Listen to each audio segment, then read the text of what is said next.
ರೇಣುಕಾಸ್ವಾಮಿ ಹತ್ಯೆ ಪ್ರಕರಣ ದಿನಕ್ಕೊಂದು ಟ್ವಿಸ್ಟ್ ಅನ್ನು ಪಡೆದುಕೊಳ್ತಾ ಇದೆ. ಇದೀಗ ರಿಪಬ್ಲಿಕ್ ಕನ್ನಡಕ್ಕೆ ಎಕ್ಸ್ಕ್ಲೂಸಿವ್ ಸಿಸಿಟಿವಿ ದೃಶ್ಯಗಳು ಲಭ್ಯವಾಗಿದ್ದು, ರೇಣುಕಾಸ್ವಾಮಿಯನ್ನ ಹೇಗೆ ಸಿನಿಮಾ ಶೈಲಿಯಲ್ಲಿ ಫಾಲೋ ಮಾಡಿದ್ದಾರೆ ಅನ್ನೋದರ ಕಂಪ್ಲೀಟ್ ಡೀಟೇಲ್ಸ್ ಇಲ್ಲಿದೆ ನೋಡಿ.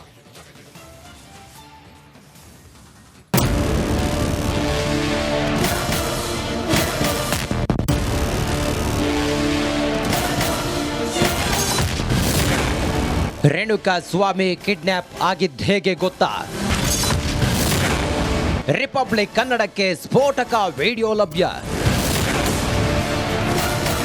ದಿನಾಂಕ 8/6/2024 ಶನಿವಾರ ಬೆಳಿಗ್ಗೆ 9:41:43.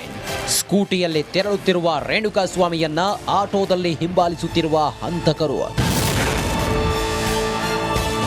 ರೇಣುಕಾಸ್ವಾಮಿಯನ್ನ ಥೇಟ್ ಸಿನಿಮಾ ಸ್ಟೈಲ್ನಲ್ಲೇ ಅದು ಹೇಗೆ ಫಾಲೋ ಮಾಡಿದ್ದಾರೆ ಅನ್ನೋಕೆ ಈ ಸಿಸಿಟಿವಿ ದೃಶ್ಯವೇ ಸಾಕ್ಷಿ. ರೇಣುಕಾಸ್ವಾಮಿಗೆ ಡಿ ಗ್ಯಾಂಗ್ ರಣ ಹದ್ದಿನಂತೆ ಹೊಂಚು ಹಾಕಿತ್ತು. ಮನೆಯಿಂದ ಹೊರಡೋದನ್ನೇ ಕಾಯ್ತಿದ್ದ ಗ್ಯಾಂಗ್ ರೇಣುಕಾಸ್ವಾಮಿಯನ್ನ ಫಾಲೋ ಮಾಡಿದೆ. ಇದೀಗ ಹೊಸ ಸಿಸಿಟಿವಿ ಪರಿಶೀಲನೆ ಮಾಡಿದ ಪೊಲೀಸರು ತನಿಖೆಯನ್ನ ಚುರುಕುಗೊಳಿಸಿದ್ದಾರೆ.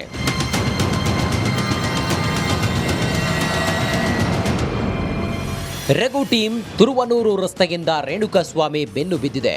ಜೆಸಿಆರ್ ಬಡಾವಣೆಯಲ್ಲಿ ಜೂನ್ 8 ಬೆಳಿಗ್ಗೆ 9:40 ಸಿಸಿಟಿವಿ ದೃಶ್ಯ ಲಭ್ಯವಾಗಿದೆ. ಬಳಿಕ 9:41 ಗಾಯತ್ರಿ ಸರ್ಕಲ್ ಬಳಿ ಫಾಲೋ ಮಾಡ್ತಿದ್ದ ಮತ್ತೊಂದು ದೃಶ್ಯ ಸಿಸಿಟಿವಿಯಲ್ಲಿ ಸೆರೆಯಾಗಿದೆ. ಆಮೇಲೆ 9:48 ಆಟೋ ಅಡ್ಡ ಹಾಕುವ ದೃಶ್ಯ ಕೂಡ ಸಿಸಿಟಿವಿಯಲ್ಲಿ ಸೆರೆಯಾಗಿದೆ.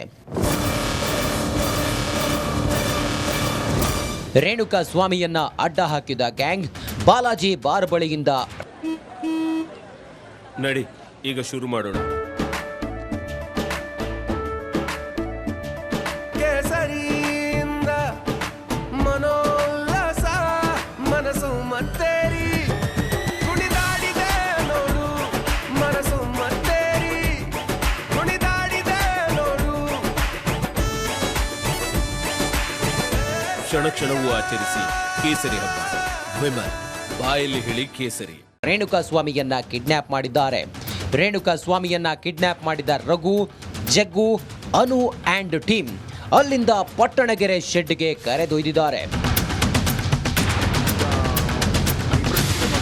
ಇದೀಗ ಲಭ್ಯವಾಗಿರುವ 3 ಸಿಸಿಟಿವಿ ದೃಶ್ಯಗಳು ರೇಣುಕಾಸ್ವಾಮಿಯನ್ನ ಕಿಡ್ನಾಪ್ ಮಾಡಿದ್ದಾರೆ ಅನ್ನೋದಕ್ಕೆ ಬಲವಾದ ಸಾಕ್ಷಿಯಾಗಿದೆ. ಇದೇ ದೃಶ್ಯಗಳ ಜಾಡು ಹಿಡಿದು ಪೊಲೀಸರು ತನಿಖೆ ಚುರುಕುಗೊಳಿಸಿದ್ದಾರೆ. Bureau report, Republic Kannada.